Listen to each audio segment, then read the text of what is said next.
AEW's Double or Nothing.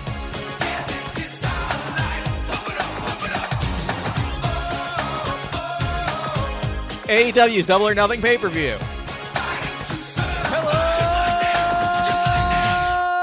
Hello, wrestling fans, and welcome to a very special episode of Party of One, the actual play RPG podcast where the gaming table is always set for two. I'm your host, as always, Jeff Stormer, and this week on the show, it is our annual AEW Double or Nothing Wrestling Spectacular. And I'm sitting down with Mac for a game of This Is a Game About Wrestling.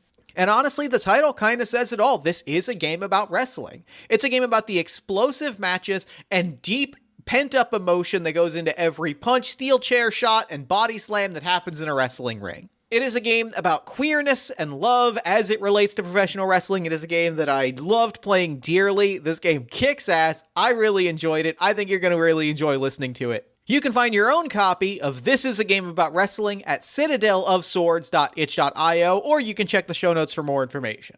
Now, Mac is not only the designer of This Is a Game About Wrestling, they are also a frequent cast member on Follow the Leader, which is a tabletop actual play focused exclusively on GM-less role-playing games. If you like what we do here and you like kind of the different takes on actual play that we bring to the table, I think you'll genuinely love Follow the Leader. I think it is a wonderful show with a specific kind of focus that covers a tremendous number of role-playing games with such laser precision. It is a wonderful show. I've been on it as a guest. I really think it's a fantastic show, and I think you should check it out. You can find a link to that as well as all of Mac's other work in the show notes as well. And the other thing that I want to shout out is Mac is also participating alongside me and a bunch of our other Moonshot Network friends in the Moon Carnival this weekend. If you are listening to this episode when it comes out, which is to say Thursday, May 25th, this weekend, Memorial Day weekend 2023, is the Moon Carnival. It is the Moonshot Network's annual fundraiser for Trans Lifeline. There is a ton of cool stuff happening throughout the weekend. There are surprises. There are secret segments. I am running a Smack Talk Showdown over the weekend. There is going to be a Dirty Laundry segment. I'm going to be potentially running a game of Actually. There is just a mountain of cool, wonderful things that are going to be happening, all of which is to raise money for Trans Lifeline. I hope that you'll join us this weekend. That is Memorial Day weekend 2023 at twitch.tv/Moonshot Network as we play some games, have some fun, and raise some money for a good cause. Now, before we begin, there are a few things that I want to say. First, on behalf of myself and Party of One, I want to say that we stand in full support of our friends, peers, and colleagues in the Writers Guild of America as they fight for better pay, better working conditions, and a better path forward in the industry. And furthermore, I would like to encourage you, if you're listening to this episode, you have the financial means to do so, and you'd like to support the strike, to go to bit.ly/entertainment fund, and make a donation to the Entertainment Community Fund. This is a fund that specifically supports those in the cast and crew of shows that have been impacted by the writer's strike, that helps them pay bills, rent, and stay afloat while the strike is ongoing. Simply go to bit.ly/entertainment fund, select film and television, and make a donation. If you do this, send me proof of a donation of any amount to partyofonepodcast@gmail.com, and I've got some games and goodies that I can share with you. It is the least that I can do to support the strike. As always, thank you for listening and thank you for your support. And with all that said, let's go ahead and throw it over to me in the past so that he can get started with the show. Take it past me. Thanks, future me. Tonight, I am excited. This is one of the most significant nights in the history of our sport. Standing across from me in the ring, my competitor at this time is Mac. Mac, thank you so much for coming on Party of One. It's an absolute pleasure, although I don't know if you're going to be saying that by the end of this. That's fair. That's fair. I do. Look, I have a lot of respect for you as a competitor. I have a lot of respect for you as a friend. You and I go way back. But I do recognize that I have to end your career here on this podcast tonight right now. Absolutely, and I am going to end your career right back. I appreciate this. I appreciate the energy that we're bringing. So real quick, at the top of the show, why don't you let our lovely listeners at home know about what we're playing this week, as well as anything else that you've got going on that you might want them to know about? Yeah, absolutely. So this is a game about wrestling. What is the name of this game? That's the name. That's the name of the game. I called the game "This Is a Game About Wrestling." Thank you, Taylor, for letting me borrow the naming conventions. So this is a game. I wrote it about wrestling. So I'm Mac. Hi. Let's talk about me for a second. I'm Mac. I do some podcasts on the occasion. You might hear me playing GM-less tabletop games on Follow the Leader. or playing an Animorphs-inspired actual play podcast on Dumb Kids Playing Hero. And this is a game about wrestling, which is a GM-less 2-player game that I wrote about beating the shit out of your opponent homoerotically, which is basically just wrestling. That's like 90% of wrestling. Like, That's to like- be like... That's like clear, 90% of wrestling. it is truly what made me fall in love with, like, it is my favorite art form in the world, and I do look at about maybe 70 to 80% of it, and I'm like, ever since I saw the meme, you're talking a lot of shit for someone within kissing distance, it's all I can think about when I watch wrestling. Yeah. Listen, if you're not kissing your opponent in the center of the ring, are you really doing wrestling right? That's a valid point. That's a valid point and a valid question. So, talk us through the I guess everything. Talk us through the game, talk us through how we're making our characters and how we're going to beat the shit out of each other today. All right, so this game, we're going to start with safety first really quick, because this game is inherently built on the homophobia and transphobia that is just prevalent in the contact sports world, that it is basically built off of that and off of hypermasculine violence. So, how are we feeling about that tonight, Jeff? I appreciate that the game calls this out. I appreciate that the game recognizes that wrestling as an art form has a problem with this. I appreciate that the game is consciously calling out that we are going to make like a safe environment where we are going to explore a homoerotic story in an environment where that is often an unsafe thing to do. I appreciate all of these things. I am feeling the energy to be pretty damn gay in a wrestling ring. I have been specifically, I'm always thinking about the Golden Lovers, but I've specifically been thinking about the Golden Lovers a lot lately. I am thinking about the Golden Lovers. At all times. Always. Like, it's just my natural state of being is that I have, like, very strong opinions about the Golden Lovers. And so, like, I'm excited to play around in that space, and, like, reading through the game, like, I am excited to, like, tell a gay wrestling story. It has been a while since I have played in that space, and I am excited to, like, play in that space very specifically. Jeff, do you want me to tell you a secret? Yes. One of the sample builds that I have in the back of the game is just Kota Ibushi. I appreciate this. I appreciate this a tremendous amount. Don't ask me which one, because I don't remember. That makes it even better. It's even better that there's a hidden Ibushi somewhere in the game. There is a hidden Ibushi in this game. If you know Ibushi, I'm sure you'll find it. If I looked at it closely, I'd probably remember, but I'm not right now. That is an added treat for the listeners that go buy the game and read it, is see if you can recognize which one the Golden Star Kota Ibushi is. Yeah. So this game is built using I think Caro called it the Cybergrid system that they used for their game Dwindle. The difference is that the two of us play off of one grid. And we are trying to keep control of the grid from one another. So we have 7 stats. Our stats are hold, linger, bleed, withdraw, mask, burn, and sell. So we get to kind of figure out like where we want to have our starting stats for the game right off the bat, but these are going to grow and change as we continue playing, as we beat the shit out of each other. Cool. All right, so talk us through how we're making our characters. We have, I believe, 7 dice, and we are assigning those to our stats. Is that correct? Yeah.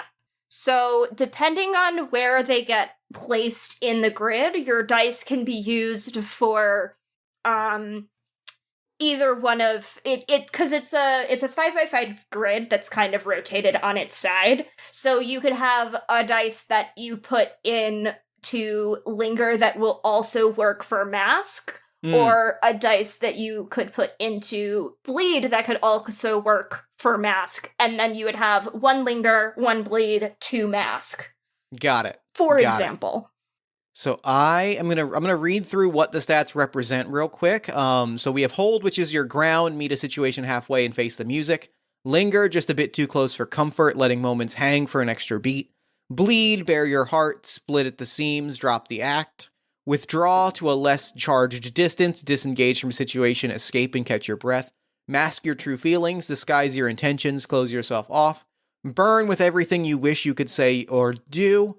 And then sell, which is to sell and make your opponent their actions believable. Yeah.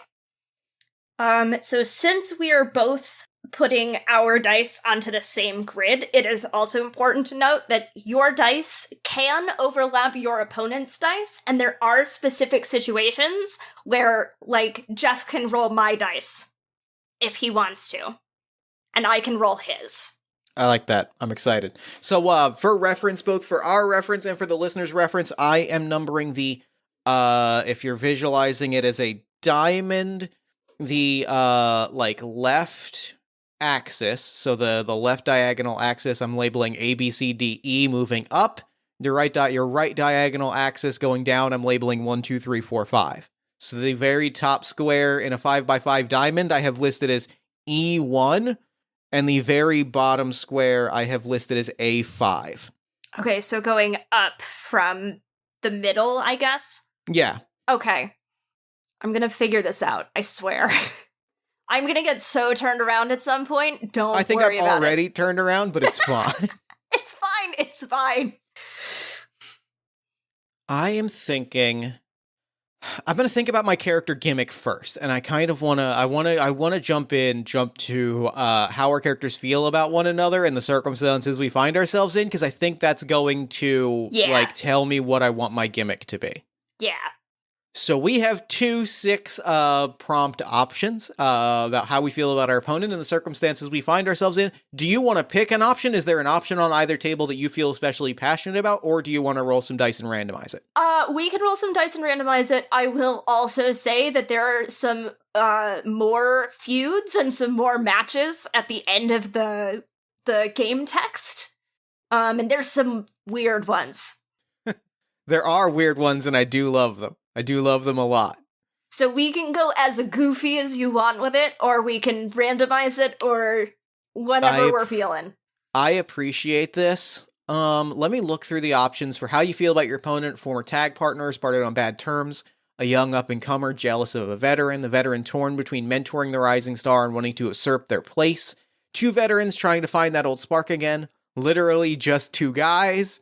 And the leader of the faction in the right hand planning to overthrow them. I keep coming back to 2 veterans trying to find that spark again. Yeah. That feels good. 2 veterans is good. So what circumstances do we find ourselves in? Is there an option on this list that you like, or do you want to roll a d6? I do keep thinking about interrupting a promo to brawl in front of the interviewer. I do love that. I think that that's fun, and as an editing note, it works for our time frame. It does. And what I like about that, what that tells me about our characters, is that, like, this has a little bit of a fight forever vibe. Like, that has a little bit of a like, this is not the first time that we've fought. This is not the first promotion that we fought in. And it won't be the last. It won't be the last. I've been thinking a lot about that kind of it's on site sensibility. Like, I'm thinking about, Eddie Kingston getting in Claudio's face, because if they're in the same place in the same time, it's on site. Like, I'm gonna beat you up. And then him being an ROH and being like, I told Mox I wouldn't fight you in AEW, but we're not in AEW, so I'm gonna fight you. Yeah. Now, and again, like, I'm thinking about, like, the relationship between Sami Zayn and Kevin Owens, in that sense of, like, yes, we're gonna fight. Like it's, no matter how many times we team together, no matter, like, what our relationship is, eventually I'm gonna beat the living shit out of you and put you through a ladder. Like, eventually I'm going to murder you. Yes. And that vibe of, like, there's just been an interview segment and one of us is like, well, you're here, you're gonna die now, like, is such a good energy. Yes. And meanwhile, the interviewer is just kind of like, okay, I want nothing to do with this, and just Tony Schiavone's his way out of frame. I'm gonna leave now. Yes! I want nothing with what you two have going on right now. I'm out. I'm popping open a document I've talked about many times on the show. I'm going to use that to inform my character choice. Mac, give me a number from 1 to 62. Oh, damn it. I was so hoping that you were going to go like 7 numbers higher. The number continues to rise. Maybe one day you'll hit the dreaded 69. I'm hoping. I gotta get there. You gotta get there. Let's go with 42.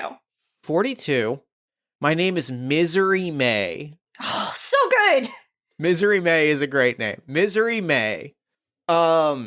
Misery May, I'm going she, her pronouns. Misery May is, like, Misery May was an American wrestler that, like, got big in, like, international wrestling as kind of, like, an American gimmick. Like, the gimmick was that Misery May was from, quote-unquote, America. Like, that was her gimmick, and so, like, she has, like, ridden this, she is now, like, older. She is not, like, a regular appearing wrestler. She is, it is, you know, leather jacket, like, busted old, like, Atsushi Onita leather jacket. It is, like, curled hair in that vaguely still slightly 80s out of style. Oh, like, my Misery God. May is the epitome of, like, angry old woman wrestler. That's the vibe that I get from Misery May. Oh my God. That's amazing. That's the vibe that I get, and I like this a lot. Am I going to also go with the double M alliteration name? Yes, because Good. I don't have a better idea. No, that feels like the right approach. I don't have a better idea than the one that is in my head. This wrestler's name is Melee McPain. Melee McPain is a fucking good name. Yeah. Is a very good name. So she also uses she, her pronouns, and she is like, also, she was back in her quote-unquote glory days, because, like, let's be real, when you're a wrestler, the glory days never start, and they also never end. This is true. But she was the, like, all-American girl. And she had a big, roller derby gimmick going on. Love it. Incredible. So she used to roller skate down to the ring. And I'm trying to think. Now I'm like, oh my God, what is her finisher? It doesn't really matter, but I'm like, oh, I need to think about this now. But like more of a like late 90s, early thousands style of look, and still like very like bright, peppy jock, not cheerleader, but like that just like very cheerful like jock girl. Even now, you know, however many years on we are. I like that a lot. Now, the game also says something that I genuinely want to, like, make explicit and talk through a little bit. The game text, which is very good. I'm going to shout this out because if I have a designer here, I get to talk about how good their game is. Optionally, you may consider why you're still in the closet or why you aren't anymore. This is something that we're encouraged to talk through. The vibe I get, like, Misery May, I get the vibe that, like, she is no longer in the closet. And it's because, like, I think that, like, the vibe I get is, like, elder gay, formerly open secret that kind of just faded into being out by way of, like, I'm too old and, like, my stories are like, I'm too into the wrestling podcast circuit. Oh, yeah. To, like, fully, like, commit to the idea that, like, I'm too old and tired to hold back the stories of, like, hold back who I really am. And, like, there was never, like, a coming out moment. I started telling the stories that everybody had kind of already heard and, like, pieced together because, like, I'm in photos with the same woman for 30 years. Like, Yeah. eventually we just kind of started being open about it. Yeah. Similarly, like, I think for Melee McPain, and I'm gonna keep laughing to myself every time I say that out loud. But similarly, I think that, like, there was a few years at the beginning of her career where, like, Melee McPain just, like, refused to not be open about it. Mm-hmm. And to detriment to her career in some cases. Yeah. And, like, there was a while where people, like, weren't even sure she was ever going to wrestle again. But, you know, she's obviously still working, so somewhere along the line, she, like, found a rhythm and a place where she didn't have to be quiet about it, but she's still, I mean, even now, she's still getting some, you know, side-eyed looks. But people are they're less overt about it, right? Yeah. Oh god, that means I have to do numbers now. Yes, I'm doing the same. If you go, oh god, I can't do this anymore, you can just... Honestly, you could just throw some dice at the grid and see what sticks. I think I've got an idea, and I'm, like, mapping things out, like, how I want them to go. Me looking at my grid, oh, actually, this is easy. And it's 7, right? We're putting 7 in? 7 in. I'm gonna go through each of the options and count them up, because I've kind of mapped them out on the grid, and I'm gonna just count out where my numbers are for each stat, just to have it on mic and to count it out myself. So, starting with hold, which runs us down this second row diagonal. So hold, I have put 3 into hold. Excellent. I've got 3 into hold. I've got 1 in linger. And I have 3 in bleed. And I have, it's withdraw, mask, burn. Mm-hmm. I put 0 in mask. I put 0 in mask up front because I don't think Misery May masks. I don't think Misery May hides her true intentions. I picture her as a very big, like, if I don't like you, I'm going to tell you. And if I have a problem with you, I'm going to kick the shit out of it. Like, I picture her as very big and loud. Jeff, how have we done this? Do we have nothing in mask? Neither of us have anything in mask. That feels so good for, like, the story that we started. Yeah, no, it does. It just makes sense. I have 2 in burn, 2 in withdrawal, and 3 in sell. Okay. So and I will take. I'm gonna pop open paint real quick just so I can show you where my dice are at the start. Yeah, I'm gonna screenshot this because I forgot that when I drew this grid, I inverted the 6 stats, the 6 main stats. So I am gonna send you this one instead, because this is properly oriented. Great. Yep, perfect. I will grab this and hop this open so that we have the same thing in front of us. So I have 2 in hold, 1 in linger, 3 in bleed, 4 in burn, and 3 in sell. I don't think Melee McPain has ever masked a day in her life. Well, except during the pandemic. Except during the pandemic. Masking is important, kids. Please keep doing it. Please continue to mask. I think this is a tiny character detail. I think that, like, I like Misery May. Like, the only way that I can describe it is, like, angry. Is, like, there are certain wrestlers that are just angry Twitter leftists, and they're just, like, they just bully people on Twitter, like, that just, like, when you see it, it just makes my day a little better. Oh my god. And that's the vibe I get from Misery May, is a lot of, like, just insulting fascists on Twitter. And she's just like, I don't care. I don't check my notifications. I don't know how to use Twitter. Yeah, that's good. You. That's good. Fuck you. Fuck you. Okay, let me get my ones over here into the spots where you've put them. Ugh, God. Yeah, so I've got my 3 hold, 1 linger, 3 bleed, 2 burn, 2 withdrawal, and 3 sell. And we've mapped them out on the grid. I will drop a couple of these images into the show notes if viewers want to, like, follow along that way. But so that's the general vibe of the character. Yeah. And so we have decided what the circumstances are, and I want to talk a little bit about what gets us up, what gets us to this moment. But primarily I also just want to like get thoroughly into beating the shit out of each other. Oh, yeah, yeah. But, like, this is how you start play, right? You always want to start this figuring out, how did you get here? Record scratch freeze frame, you might be wondering how we got in this situation. So, first question first, who attacked who? Who is the aggressor? Who is doing the run-in? Oh, that's a good question.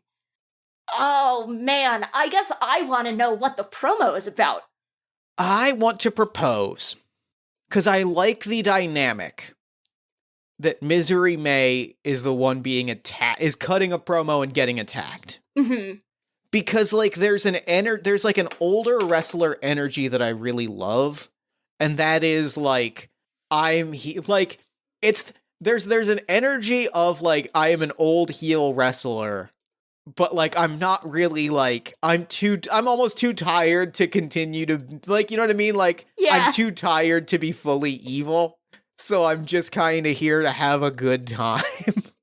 God, I wish that some current old heels would adopt that attitude. I'm sorry, what did I just say? You know what? It's fine. It's all good. It's fine. It's fine. I didn't name names. It's no big deal. Listen, it doesn't matter if they could just go off and be the lead singer of Fozzy. Like, it doesn't matter if they could go do that. We're just gonna leave them anonymous, you know? God, thank you for picking up who I was putting down. But, like, I think that she is fully in that, like, almost like Legends style, like, I'm here, I'm having fun, doing like almost like a goof off. Because if we're trying to recapture the dynamic, I think part of that implies that, like, the spark has been lost, and I think part of that is that, like, Misery May has become comfortable. Mm-hmm. And is in that, like, I'm just hanging, like, I'm here to pop the crowd, get some cheers and call it a night. And this is Melee McPain doing, like, a run-in to just have, like, an all over the arena fucking brawl. Yeah. Yeah. I do also, like, I like the idea if, like, and you feel free to shoot this down if you're not into it. Like, one of the reasons why Misery May has gotten so comfortable is that she's felt like she hasn't had anybody to really challenge her in a while. I like that. So this is Melee McPain also being like, hey, I'm right here, asshole. Yeah. It's like, you know, and so maybe it is, you know, just immediately throwing gasoline on the fire. Yeah. Maybe I've never pinned you. Oh, yeah.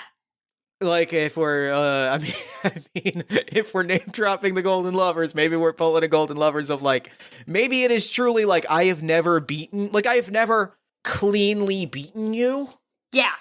You know, like, there's been times where matches have been thrown out and I've put you on a stretcher, but, like... Yeah.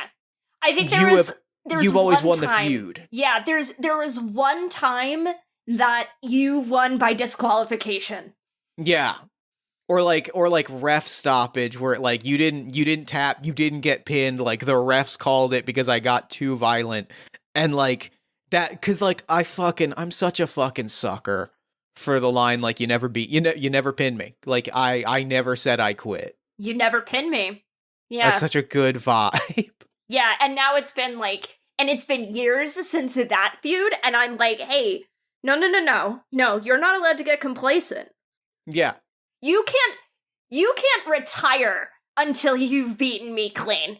I like that. I really love that. I love that a whole lot. Yeah. And you're getting comfortable. You're talking about retirement. No. That's good. That's really good. Yeah. Maybe taking from a current wrestling thing or a recent wrestling thing that I've, like, really, really loved, that I, like, genuinely thought was fantastic. Mm-hmm. Recently in Impact Wrestling, Mickie James did a thing where she was like, this is my last rodeo. I'm gonna do a run where if I lose a match, I'm retiring. And she just went undefeated for a while and eventually won the title and was like, this title match is the final stop in my last rodeo. If I lose this, I have to retire. And so, like, maybe I've been throwing that around and I haven't been beaten in a while.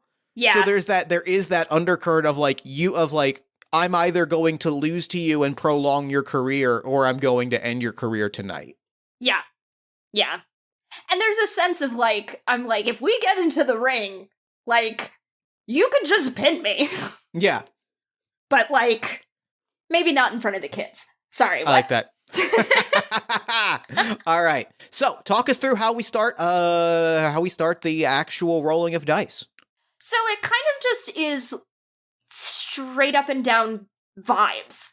Like, Okay. at a certain point, like, you start reaching the point where, how many times can I say the word point in this sentence?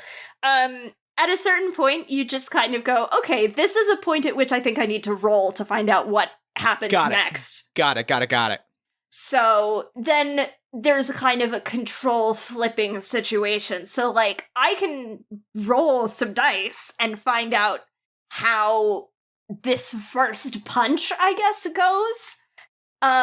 Though it's less of, the rolls are less signifying, like, the actual violence, because, one, wrestling is scripted, sorry to break kayfabe, but it is, and two, like, the game is about underlying feelings and reactions to them. Like, we know kind of how the brawl is gonna fall eventually. This isn't the end of the feud. I mean, it could be. We could find out. Play to find out what happens. But, like, we don't need to roll to be like, okay, this punch connects. Like, no. So the roll is really to find out, like, how does this come off to you, and how does this come off to the audience, specifically? So I could roll to see how effective, I guess, my initial throwdown is, which would be, for me, I would guess, I'm gonna say hold. I'm gonna say hold for me. That feels right.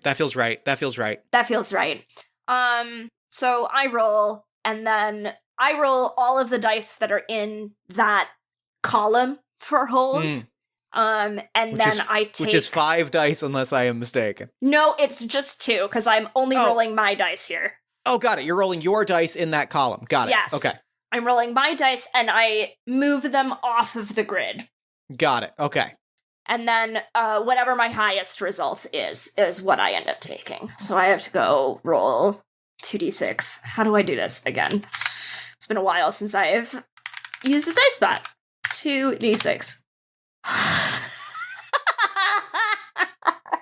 Just rolled a 5 and a 6. Great. Good. A good start. A great start. So I will move those 2 dice off of the board. Okay.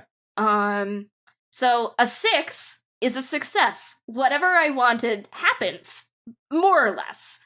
Whatever happens after isn't exactly up to me, so, like, obviously your reaction to that is not, like, something that I can decide, but I get to make another move, basically. Okay. Yeah. So describe to me what that looks like. Okay, so what this looks like, so I come out on camera, basically. And I just get, Millie McPain gets directly into, Misery's face. And I think I say basically the stuff that I was talking about earlier about Misery getting too comfortable here. I love that. And just kind of being like, you think you haven't faced a challenge yet? You haven't fought me in a while. Why don't we go again? I am immediately going to go for a roll here, and I am going to take my dice off of the board of the column that says bleed, because I am dropping. I think this is, I think Misery in this moment, like, here's you talking about me getting comfortable. I think she immediately throws the punch. Yeah. Like, you get in my face, there is no acceptance of match, and I think that, like, like punch it, like you, like maybe you crumble, right? Like, and I start throwing haymakers, old school, like Aja Kong Joshi, just like haymakers. And like, as I'm doing that, like you're catching like the interviewer is like holding the mic to my face and like catching like part of it. And it adds this element that it feels like this is unscripted, because like not all of my promo is going in, not all of my words are going in the mic, but it's like the fuck did you just say to me? What did you just say to me? Like, yeah. It is a like, you don't talk to me like that. Like, you don't like that wasn't like, that was like, it's I'm telling you that was over the line, and I am like showing you by just going straight to violence. Yeah. So I am rolling 3d6 here. Woo! Oh my god, that is 2 1s and a 2. Incredible result. A 2 or a 3 is a falter. You've almost got it, but not quite. Your opponent gets a reaction against you. Yeah. So, I think that what I want that falter to be, and I'll let you describe the reaction, is like, I think I've shown too much of myself. I think that, like, I have exposed that there is a live wire. There is, like, this is immediately apparent that, like, this is Misery May, whether this is on screen or off screen, that this is, like, a genuine feeling that she has had. Yeah. Oof. Oh, bud. Alright. So a reaction is the point at which I can use your dice to roll. So I can take this live wire that I've seen, and I can grab hold of it and pull. And I think what I'm going to do is I am just going to sell this. And I am just going to absolutely take these punches, and I'm not even going to say anything. There's, like, a moment, I think, where the camera, like, catches a glimpse of me, and I've just got this smirk on my face, but it's, like, a split second. That's good. That's really good. Yeah. I'm not going to use your dice right now, because it's fine. I don't have to. So I'm just going to use my dice, and I'm just going to roll another 2d6. Okay. And confuse everybody in the server. And I am going to roll a 3 and a 2. So it's a 3, which is still a falter. And that's fine. We don't chain reactions. So I think there's definitely a sense of, like, there's definitely a sense of the audience also can tell that I'm kind of surprised by it, I think. Yeah. But that's all right. And so I think to respond to that, I would like to roll with Linger, which is 1d6.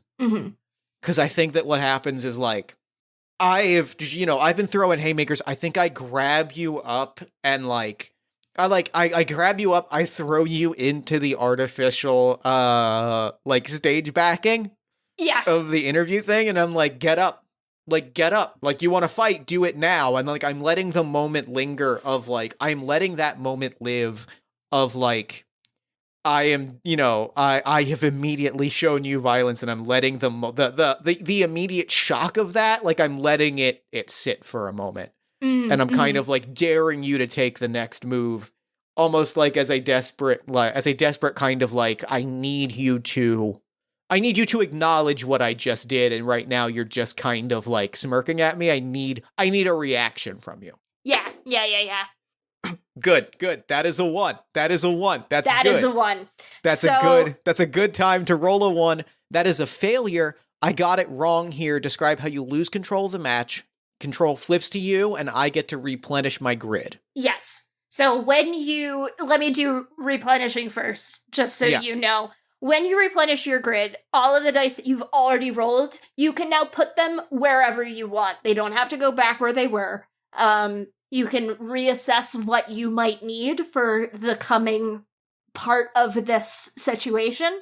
Anything that is still on the grid stays where it is. And all of my dice still get to sit out until I roll a 1. Okay, so I have moved my dice. I'm going to send you the image. I have moved them to where I've moved one into like withdrawing or lingering.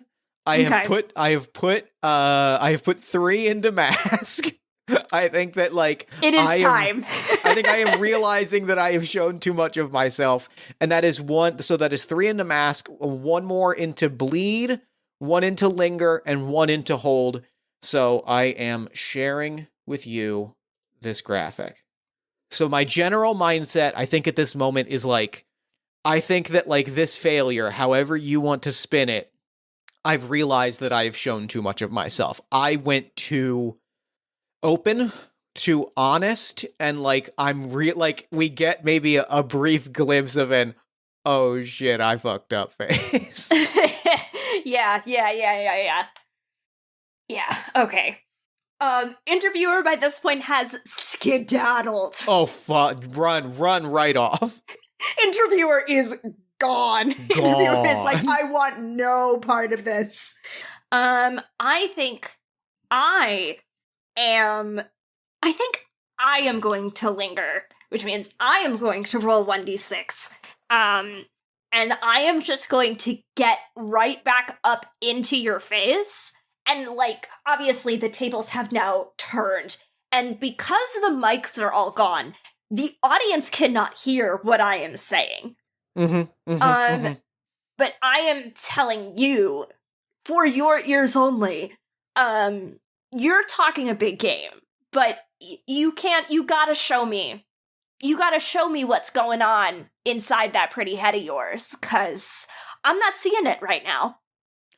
All right, so I think that like we cut to the. I think that like so. Roll your dice, and then I have a proposal for what happens next.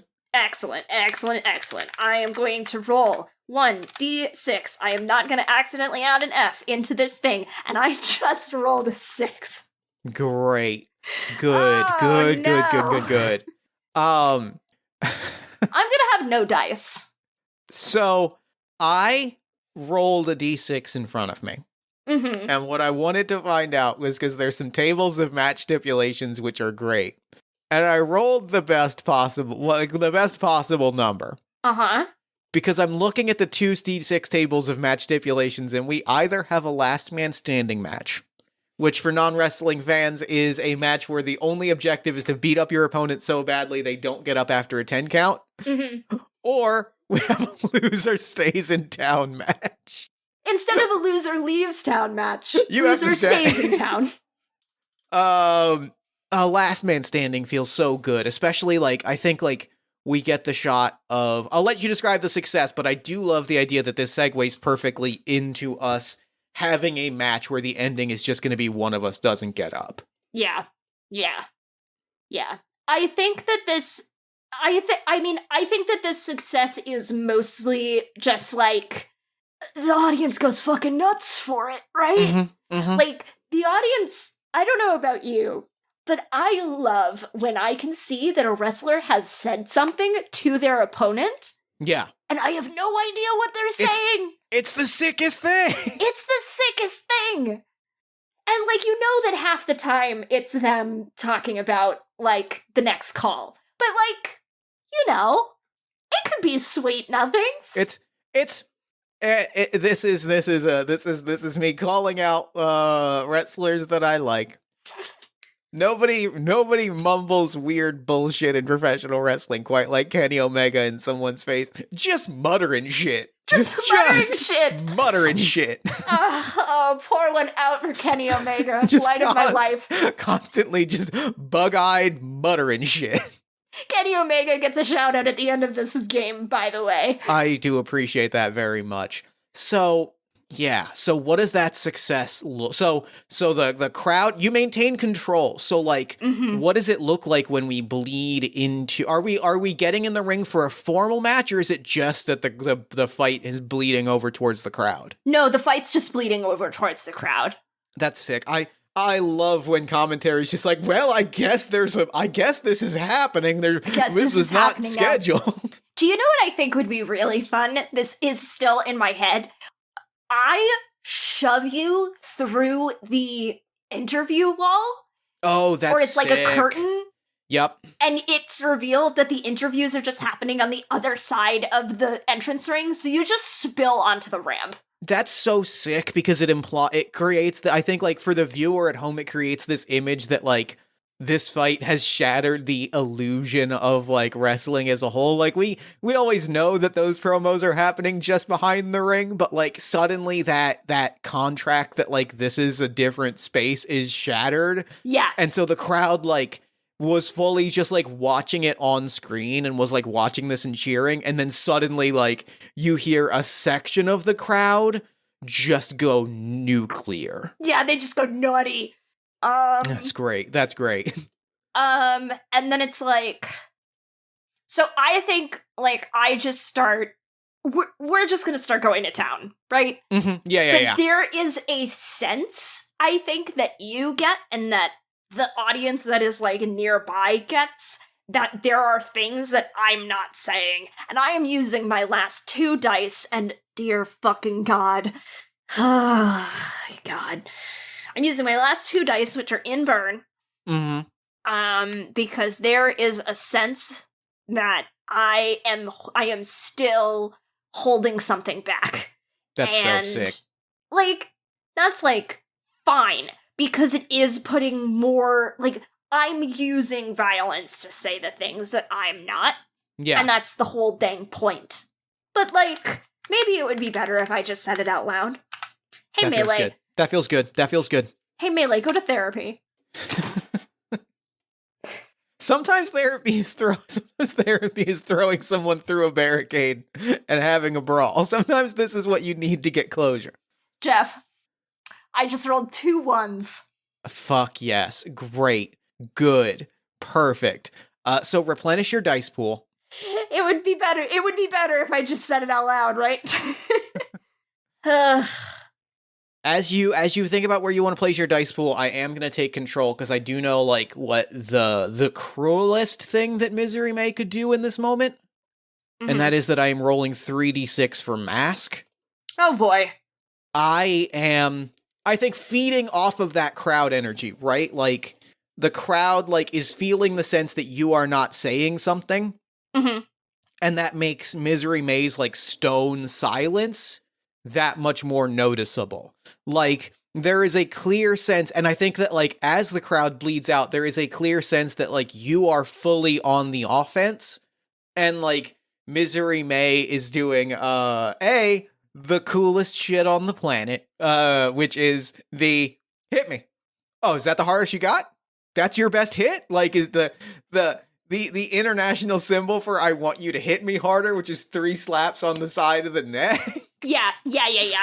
Is doing a lot of that, and like the crowd is getting the sense of like, oh, Misery May is not responding with the same kind of violence that she was a moment ago, and there's a clear sense of like, oh, I am drawing you out. Like I am now calling you out and being like, you're not, like almost trying to goad you into making a mistake, but also there is a clear underlying emotional sense that like, I don't want you to hold back in this moment.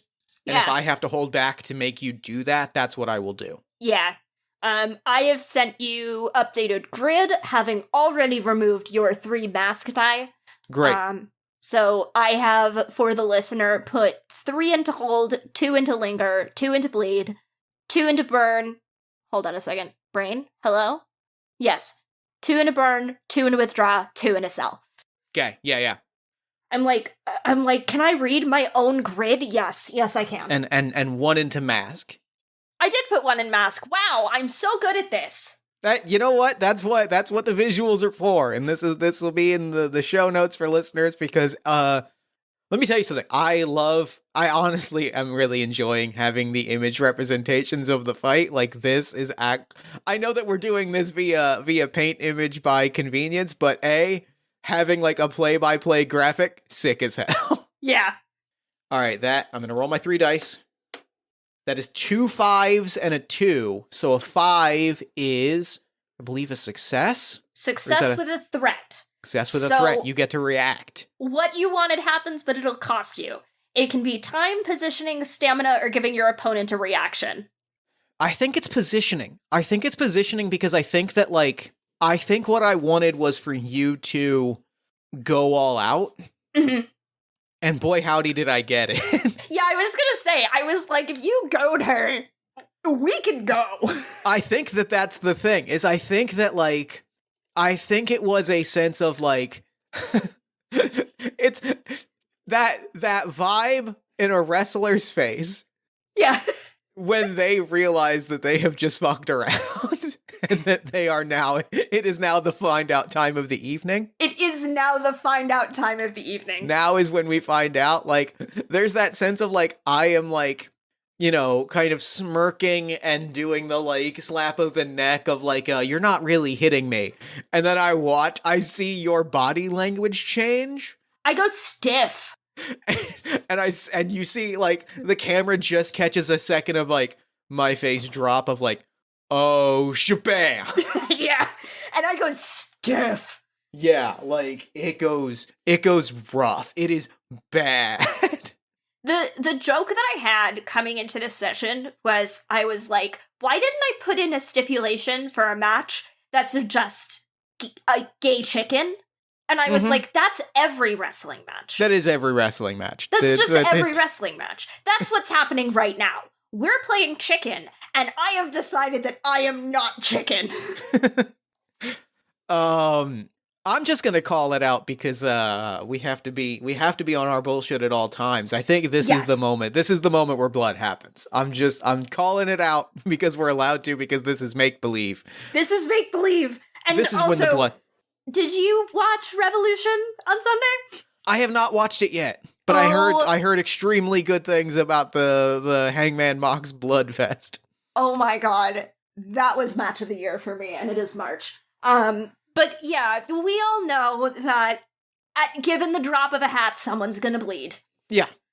And the fans at home who know this sort of stuff are like, they're fucking blading. Yeah.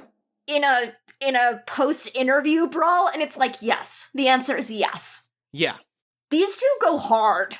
Because I think that, like, it is apparent, like, I'm thinking about the first AEW pay-per-view, which I think was Double or Nothing, is that right? The very first one? The very first one, where, like, after the show, Moxley and Omega had a match that just wasn't a match.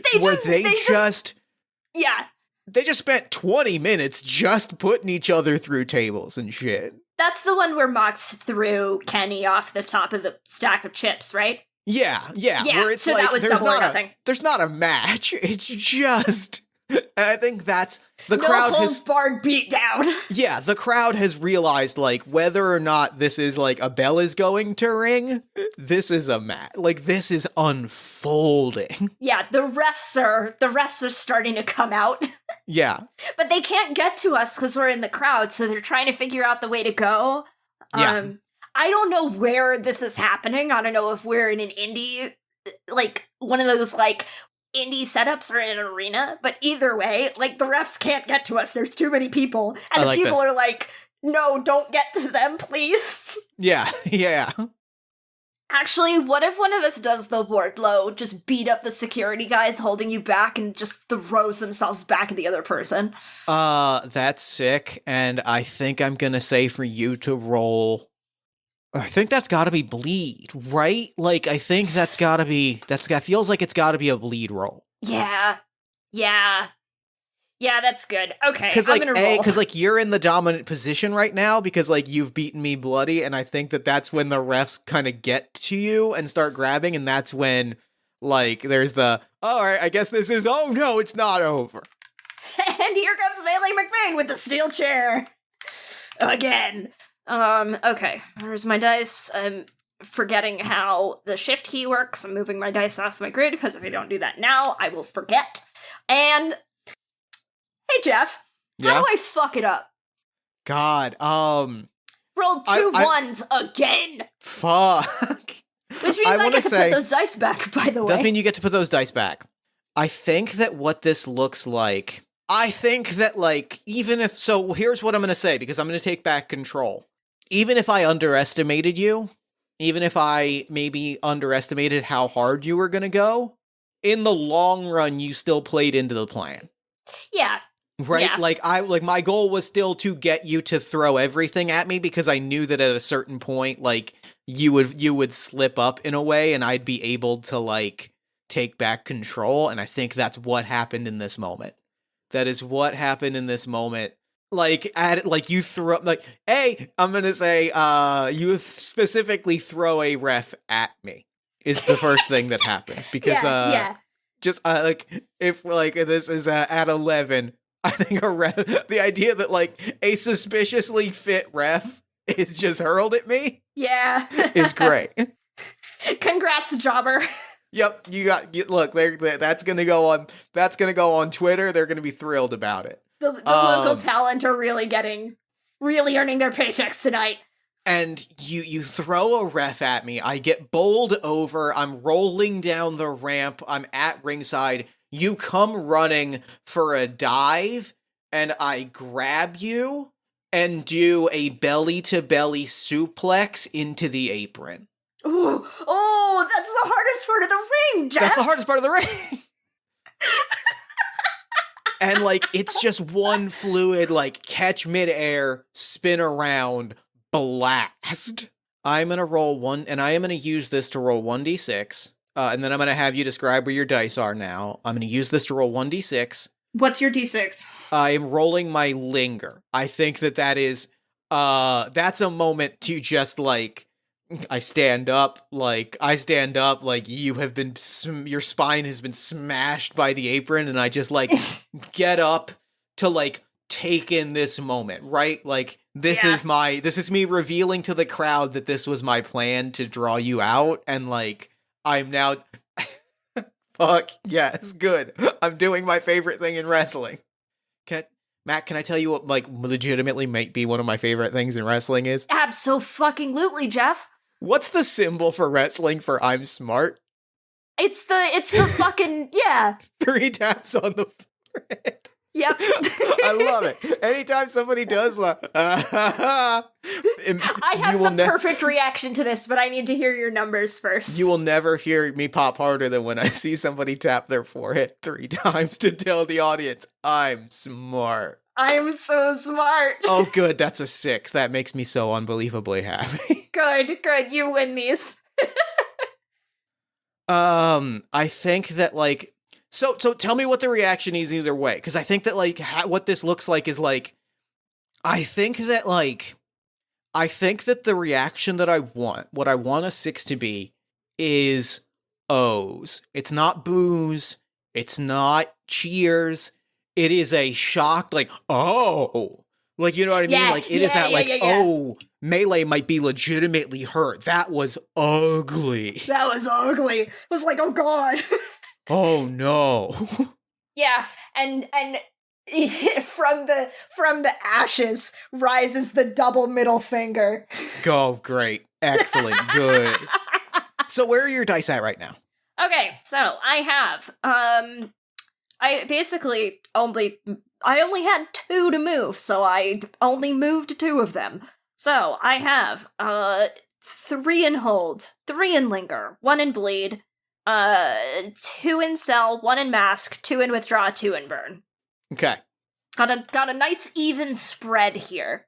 I think my only reaction at this point is the double middle finger, right? Like, yeah, that feels good. You still have control of this situation. That feels great, especially because let me look at my dice that I got left. I've got 2 in hold, 2 in hold, 2 in sell, or 1 in burn. I think that I am going to hold my ground. I think I'm going to hold my ground, roll 2d6. I think that this is not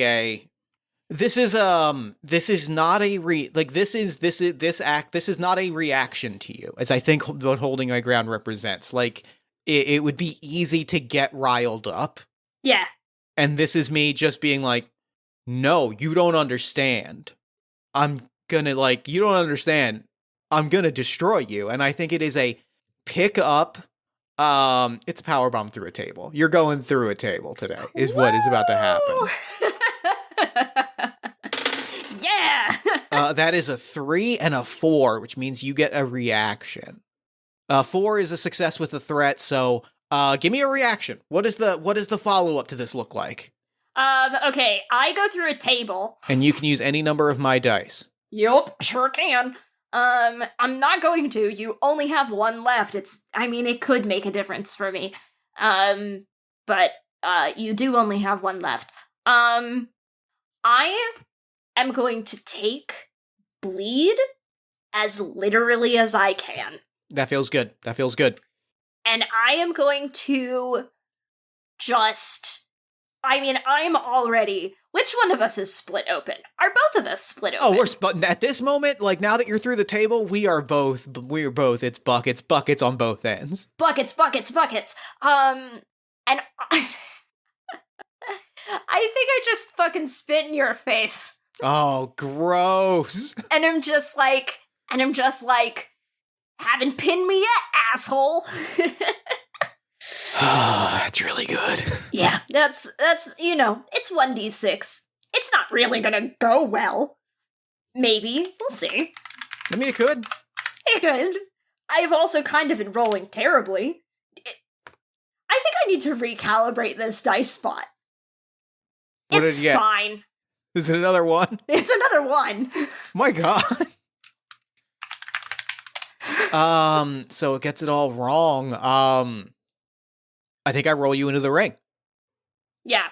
I think I've got one dice left, and it's in bleed. I should have stolen it from you. Oh well. I think I'm gonna roll you into the ring. What would have happened if I'd rolled that one? Hold on a second. Let's find out.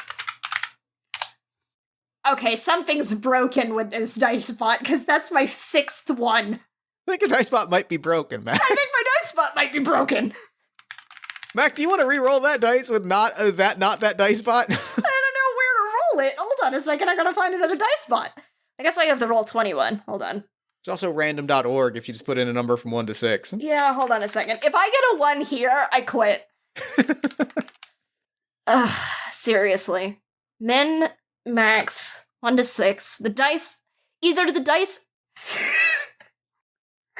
dice really want Melee McPain to get pinned. Alright, carry on.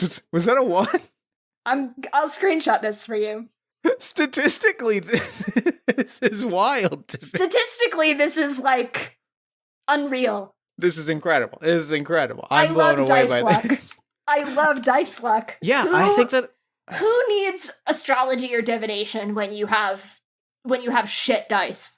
I think that I am going to the top turnbuckle and busting out my finisher, which I renamed in the mid-2000s. Actually, no, I didn't rename it. I just changed my entrance music in the mid-2000s. I am going to hit you with the Misery Business. Oh, fucking course, that's what it's called. What is the misery? What do I want the Misery Business to be? I want it to be a top rope move. That feels sick. That's sick. That is sick. You are still doing... This is a sting your bones situation. You are still doing top rope moves at an age where the audience is going, what the fuck? It's a top rope senton, I think is what it is. It's just... I'm dropping on you is the only way to describe it. Like, it's not especially, like, flashy. It's just... I'm big and I'm going to drop on you now. Yeah. And I am rolling bleed because, like, I think what it is, very specifically, the story, like, because I think that I love what you just said, and I think that's the story of my finisher at this point. Mm-hmm. You can tell when Misery May does her finisher that she shouldn't be doing her finisher anymore. Like, and part of that I think is like Misery May playing it up and like knowing that there's money to be made in this story, but like she knows her limits, but it used to be I would dominantly hit that move And, like, it was cool because, like, I would hit the move and just be in, like a senton is you jump back and you just land back first on someone. Mm-hmm. So if you imagine doing that and then just, like, landing and then just being like, I'm on them, count the pin, motherfucker. Like, it used to be like I would bounce, but only enough to, like, kind of land back on them in a pinning position, and it was the sickest thing. Like, it looked sick. Nowadays, I am rolling around. Like, I hit it, and I roll around like, oh god, I should not have done that. Yeah. And I, like, nowadays it is, like, an active, like, pain, like, you are like, oh my god, that is painful. And so that is what the bleeding is here, is, like, selling to the audience, like, oh my god, this move takes everything that I have, and it takes everything out of me, and it is still worth doing here because I am going to get, even if it is the crowd shouting 3, I am gonna get a pin here. Yeah. I mean, it doesn't count, but, you know. That is a 5. So what is the threat? Is what you just said the threat, and is that the end of this fight? Which thing that I just said? That, like, this doesn't count, and that, yes. like, this sets up like our actual, my career is on the line with like a person that I have feuded with for decades. The crowd heard the count of 3. The crowd did the visual pin 1, 2, 3, and then like maybe taking it even further. Mm-hmm. Maybe you kick out it. Maybe you, like, instinctively do a kick out at, like, just past 3. Yeah, that was what I was thinking. I was like, do I kick out? And, like, it's just at that point where, like, the promos following this give that sense of, like, I kicked, like, there wasn't a ref. We can't say if that was a real 3 count or not. Yeah. So, like, that is the end of the sequence. The refs finally break us up. You and I are staring at each other, and, like, the match is official. Like, career on the line. Misery May going up against Melee McPain. Yeah. Yeah, good shit. That's good shit. That's real good shit. That's good shit. Oh, and we almost kissed in the ring. Almost. Almost. Alas. Wrestling's good, is the thing. Wrestling's really good, is the thing. Wrestling kicks ass. So this game, Mac, this game rules. I love this game. Playing, like, the back and forth is so sick, and the system is so perfectly suited to, like, this is just sick as hell. Yeah. So let's take a moment to decompress per the rules of the game. This was sick. How are you feeling? I feel good. I'm gonna go watch some wrestling after this. I think I'm also gonna watch some wrestling tonight. Yeah! Because this ruled real hard. This ruled real hard. Fuck. Mac, thank you so much for playing this with me. This was a blast and a half. Yeah, it was great. So, real quick, before we wrap up, where can people find you and your work online? You can find me and my work, basically wherever you get good content at Citadel of Swords. So that's, if Twitter still exists when this comes out, you can find me on Twitter at Citadel of Swords. If it doesn't, you can come find me on Tumblr, I guess, at Citadel of Swords, talking about my hyperfixation of the week. You can find this game at citadelofswords.itch.io. It should be still up by the top.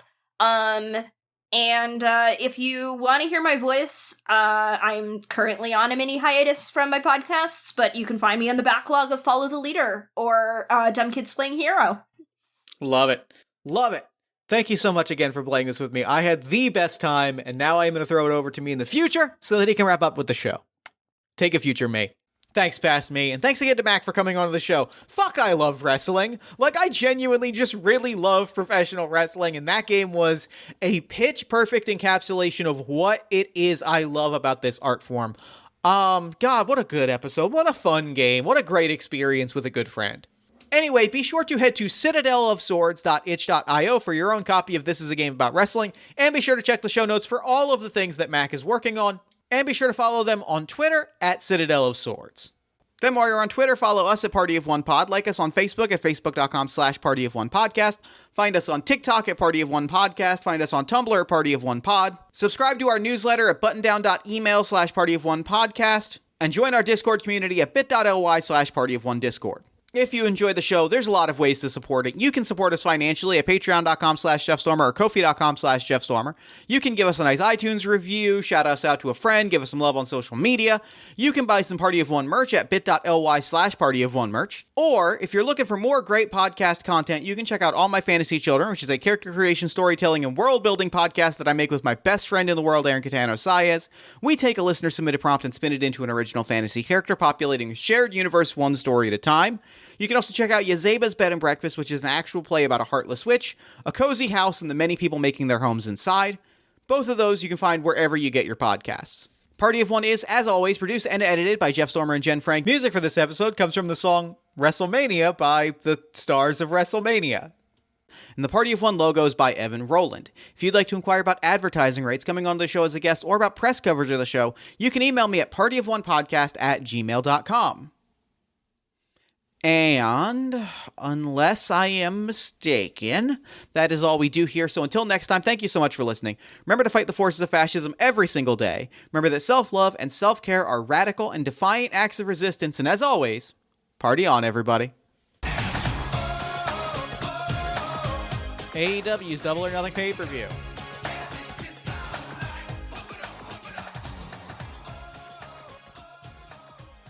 Double or Nothing.